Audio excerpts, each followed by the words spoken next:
Gjykata themelore në Prishtinë ka dënuar të mërkurën mërgjimtarin Blerem Avdiu me 6 muaj burgim efektiv për kanosjen e ministrit në detyrë të bujqësisë Faton Peci. Tek e ka lexuar akt gjykimin, gjyqtarja Valbon Fejza ka konstatuar se i pandehuri i është drejtuar ministrit Peci në Facebook me fjalor kërcënues më 2 mars 2025.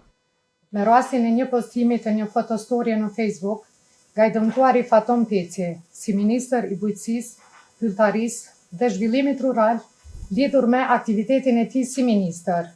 I pandehuri, Blerem Avdiu, nga profili i tij në Facebook, me dashje e ka kanos seriozisht dëmtuarin Faton Peci, ministër i bujqësisë, duke i dërguar mesazh me fjalë fyese dhe kanose, nuk e di as vetë. Në dënimin e shqiptuar, gjykata ja ka llogaritur të pandehurit edhe ditët e kaluara në paraburgim e arrest shtëpiak.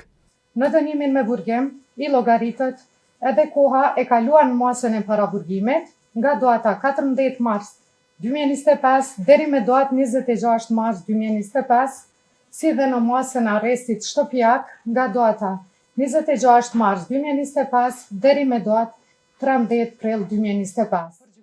Gjyqtarja Fejza tha se dënimi hyn në fuqi pasi e merr formën e prirë dhe se palët mund të parashtrojnë ankesë për lartësinë e dënimit në afat prej 30 ditësh pas pranimit të aktgjykimit. Gjatë shqyrtimit fillestar të rastit që u mbajt të hënën, Avdiu e ka pranuar fajsin, teksa ka thënë se ka qenë i dehur dhe nuk e ka ditur se çfarë ka bërë. Por ministri Peci u pati shprehur se arsyeja që e shtyri të akuzuarin ta pranoj fajsin është përfitimi nga dënimi më i ulët.